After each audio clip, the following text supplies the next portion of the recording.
মাননীয় স্পিকার, আপনাকে ধন্যবাদ। মাননীয় স্পিকার, আমি আপনার মাধ্যমে এই মহান সংসদে তারকা চিহ্নিত প্রশ্ন 625 উত্থাপন করছি।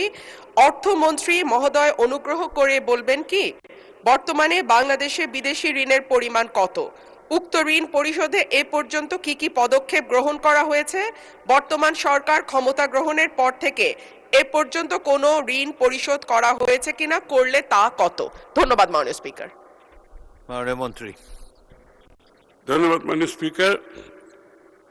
ফেব্রুয়ারি 2026 মাস পর্যন্ত হিসাব অনুযায়ী বাংলাদেশ সরকারের বৈদেশিক ঋণের স্থিতি 78,767.20 মার্কিন মিলিয়ন ডলার সমপরিমাণ।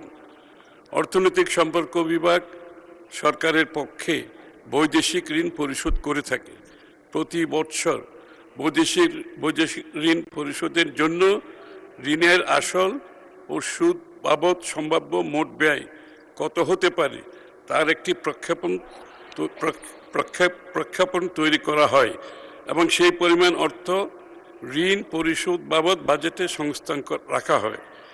বাজেট বরাদ্দ ব্যবহার করেই সারা বছর পরিশোধ সূচি অনুসরণ করে ঋণ পরিশোধ করা হচ্ছে। বর্তমান সরকার ক্ষমতা গ্রহণের পর থেকে এই পর্যন্ত মোট 90.66 মিলিয়ন মার্কিন ডলারের সমপরিমাণ ঋণ পরিশোধ করা হয়েছে। আপনাকে ধন্যবাদ মাননীয় স্পিকার। মাননীয় সদস্য রুমিন ফারহানা একটি সম্পূরক প্রশ্ন করতে পারেন। মাননীয় স্পিকার, আপনাকে ধন্যবাদ। মাননীয় স্পিকার, নতুন সরকার ক্ষমতা গ্রহণের পর থেকে ব্যাংক থেকে ঋণ নেয়ার পরিমাণ ক্রমাগতই বাড়ছে।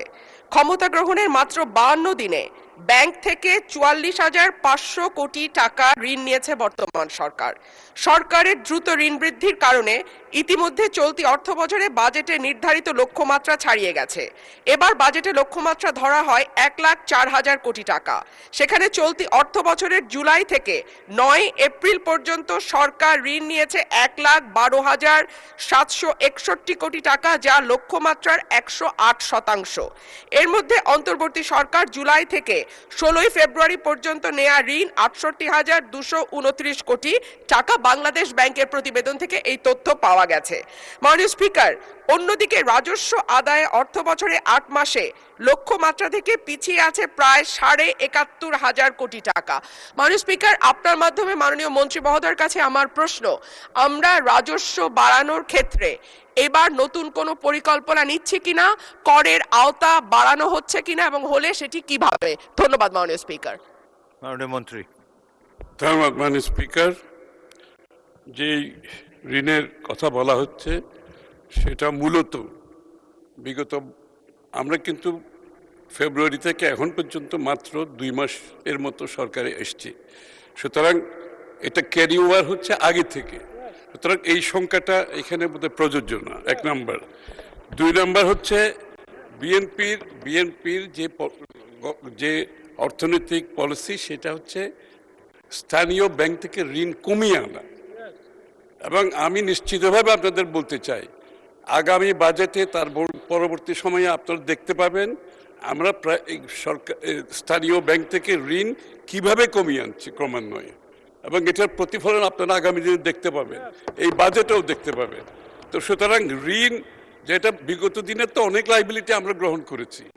এখন আমি তো আগেই বলেছি ব্যবসা বাণিজ্যের যে অবস্থা, ট্যাক্স জিডিপির কথা যখন আপনি বলেন, আমি তো ব্যবসার অবস্থা এতক্ষণ ধরে আপনাদেরকে বললাম, যেখানে ব্যবসায়ীরা এক্সিস্টেন্সিয়াল থ্রেটে আছে, তো ব্যাংকের রিপেমেন্ট করতে পারছে না, তার স্টাফদের বেতন দিতে পারছে না, ফ্যাক্টরিগুলো রিডান্ডেন্ট হয়ে যাচ্ছে, এগুলো আগের থেকে ক্যারি ওভার সব।